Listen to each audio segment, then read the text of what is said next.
What up? Welcome back to Cool Kid DCG. I have a matchup today of Blue Buggy into Blue Yellow Nami playing my good friend Maruchana. We lost the dice roll. We are going second looking at this hand. I think it's got some pieces. We have a Croc and Mihawk. We have a Mihawk. We have a Searcher. So kind of got half of the two combo pieces we want to hit, which is we want something for the Croc and Mihawk. We want a promo Buggy for the Mihawk. We do have a Searcher to find it. Do have a Galdino blocker in the meantime as well. Could get worse. That's why I decided to keep the hand. No 10 cost Buggy. Definitely gonna want this towards the end. But yeah, we go to She Dawn passes. We go to our 2 Dawn turn, and what we're gonna do is we're gonna start off with a Cross Guild Searcher. We could add Promo Buggy or Galdino or a 2K. Thinking about this, and I think the move is to add Promo Buggy. I think that shuts off some of the 4s. I know Kika Noju's a card that can be in this matchup. So let's get that ready to go.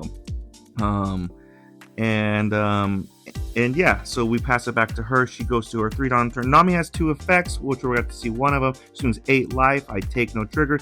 If she has 7 or less cards in hand and she hits life or life's removed, she gets to draw a card. Also, at any point on defense, if she has a Dawn on leader, she can pitch a card to become 7k for the turn.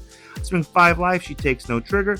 We're going to tap 4 for an Alvita, draw 3, trash 2. We trash the Galdino blocker, and we're going to be able to try. We kind of have our combo pieces. We're going to trash the Galdino Searcher now. We are up to 7 or 8 cards in hand, I want to say. We just took the 1 hit, but we played the Alvita and we searched. So yeah, decent amount of cards in hand. She is on 5 Dawn. She asked how many cards we have in hand. So at this point, I'm like, shoot, we're going to get pudding. But we count, I think that was 8 right there. Don't know how I got up to 8 so quickly, but all I did was take 1 hit. But yeah, probably getting puddinged here. What I'm guessing she's going to do is swing a 6 life and also pudding, but probably pudding first. Which sucks because our hand's pretty sculpted right now. Our hand's looking pretty awesome. We have a 10 cost. We have a Croc and Mihawk ready to go. We have Promo Buggy, Mihawk ready to go. So she's about to put the Dawn on swing first, up the sides to tap 4 for the pudding. So yeah, just a little unfortunate there. Potentially could have, I don't know what we could have done. I'm definitely not going to counter the 8k swing. So yeah, just a little unfortunate. But yeah, we got the Alvita out. Now we're going to see what we get. Hopefully we can get a Croc and Mihawk. We don't have a Croc and Mihawk, and we kind of don't have a great hand here. No caster. We do have a 10 cost. We draw Kabaji off of the hit on life. We do draw into a Promo Buggy, though, here, so we can get that out. We don't have a Mihawk to play off of it, which is the ideal play. Thinking about playing the 5 cost Kabaji off of it. Going to pitch one of the 2 3000 Worlds we have. For leader ability, we're going to play down the Promo Buggy. Thought about playing the 5 cost Kabaji, but I'm ultimately going to decide to play the Alvita because I want to cycle. I want to find pieces. We're going to pitch 3000 Worlds, and I think I didn't see the other card we pitched with it. But we have an Odin ready to go for next turn. We have 2 10 costs. So I think the move right now is probably we play Odin unless we draw into Croc and Mihawk, and then we play Croc and Mihawk. Definitely want that. She's a blue deck, got a lot of removal. She could run Red Rock. There's also some small removal such as Zeus or Nojiko. And I want to be able to be protected against that. So really want to get Croc and Mihawk out. We need to find one first. She's going to tap 2 for an Otama. The new Otama from PRBO2, she's able to rest it. She gets to take a life. I'm asking what the card does. But basically what it does, it also has a trigger to it of resting a 4 cost, which is just crazy. But she can rest it, which she does. She gets to take the top life. And because of that procs well with Nami's leader ability, she gets to draw a card. And her Nami becomes 8k power for the turn. So yeah. She's got that out. Her pudding can't attack because of the Promo Buggy. My Alvitas also currently can't attack. She's going to tap 4 for a Marco, the new Marco blocker. We're going to take this 6k hit on life, and she's going to pass it back to us. We're going to swing 5 into the Otama. Swinging 5 because I don't want to swing a higher number, and well, I'm swinging 5 because it's probably going to die. But it could have been blocked by the Marco, and if it does get blocked by the Marco, I don't want her to get the draw 2 immediately. So I'm going to pitch 7 for a, I'm going to tap 7 for an Odin. Thinking about whether to swing 6 with the Alvita. I can swing 6 now. But that could get her to get the Marco to draw, but I'm just going to pass it back to her. So her board both can't currently swing, but the Marco blocker definitely a troublesome card. And she goes to her 9 Dawn turn. Only thing that can swing right now is lead. So yeah, we are in position. I think we have a 10 cost Buggy in hand to drop the 10 cost Buggy next turn. We do have a decent amount of cards back in hand. I think we're at like 6. But yeah, I'm assuming she's gonna play some sort of big monster. She plays tap 6 for a Kuma, pitches a card, gets the heal. And then she has 3 Dawn remaining. She's going to be able... none of her board can swing. She's going to tap 2 for a Zeus. She's going to be able to take the top life that she just healed and pop a 5 cost. She can pop an Alvida. We don't have protection from the Croc and Mihawk. She swings 6 life. We give it 2k. Now we go to our 10 Dawn turn, and we should be able to Buggy away the Kuma. We do have a 4 cost. I think the move here is first we're going to tap 1 for a Galdino. Let's search top 4, see what we can find. We can add a Kabaji 2k.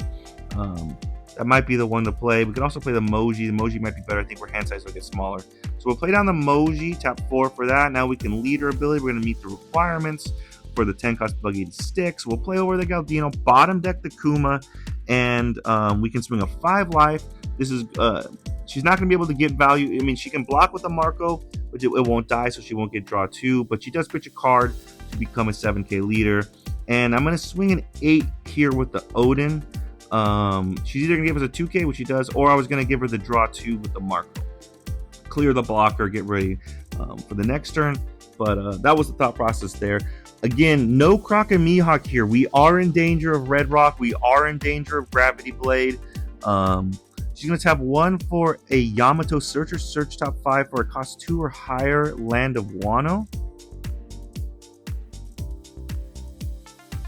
And she's going to add the Marco blocker. And I go, what the heck? This is Land of Wano? She's like, it absolutely is. And I was like, what? He was in there for like 2 seconds in the anime and the manga. What the hell's going on here? But he's got Land of Wano typing. So yeah, you can search it off Yamato. And yeah, so she got a very strong card off of that search.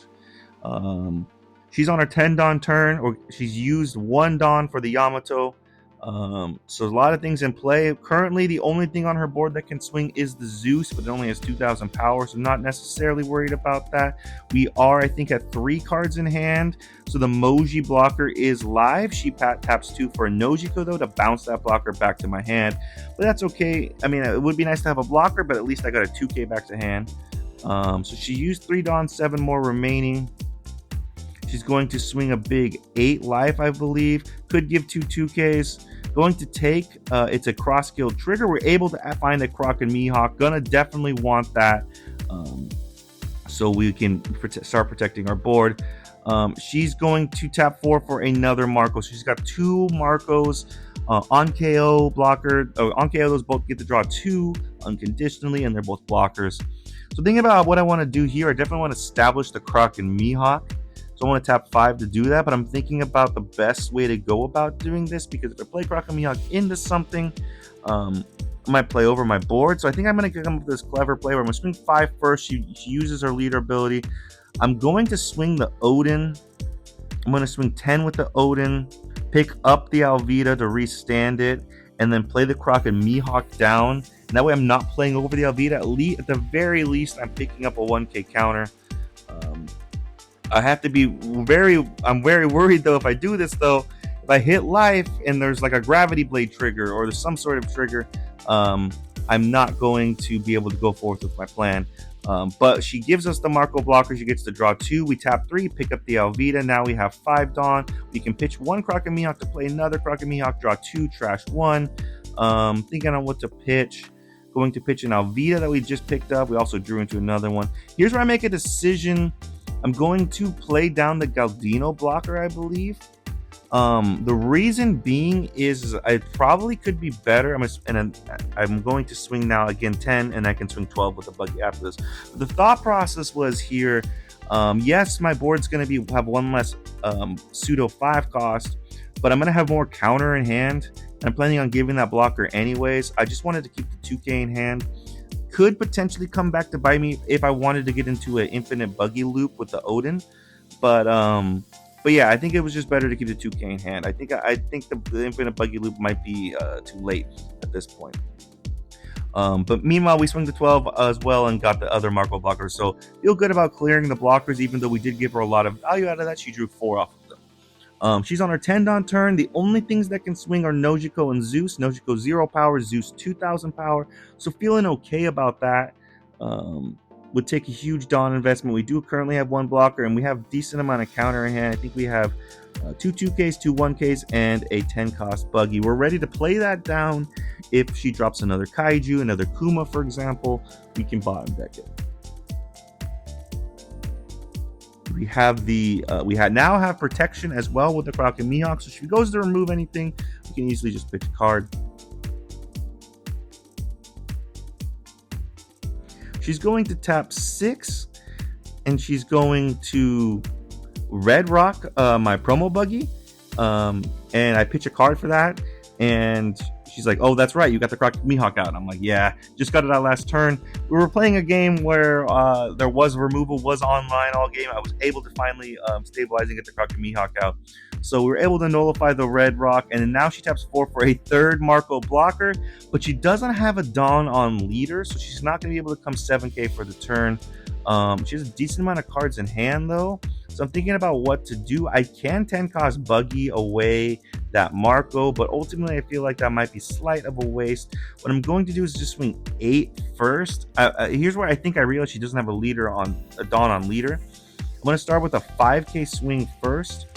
And she gives a 1K counter, because I was expecting her to go up to 7, but she can't. Now she's like, "Oh man, Kraken Mihawk sucks." I'm like, "Yeah." So I'm gonna swing 8 to life. We'll see what she does here. She gives the Marco blocker. She gets to draw 2, and then now she does have a lot of cards in hand, but we're gonna start off with the 12 here and see what she does. Her hand's currently in 2 piles. She takes, thinking on trigger, no trigger, and then now I think we just swing a 17 for game. So we swing the 17 here, and she lays out the counter. She's got 4 2Ks, I think, and she's not able to get the 17. I'm like, "What about this other pile?" And she's like, "It's all bricks." So unfortunate for her there. Very interesting game. We weren't able to find the Kraken Mihawk until late. And that kind of like hurt us. She was able to bounce things back. She was the KO things that kind of set us back. Kind of fortunate that when we did get the Kraken Mihawk out, that's when she got the red rock. So very fortunate that that's how that worked out. Let me know in the comments and think of it differently. Really appreciate you guys, and see you next time.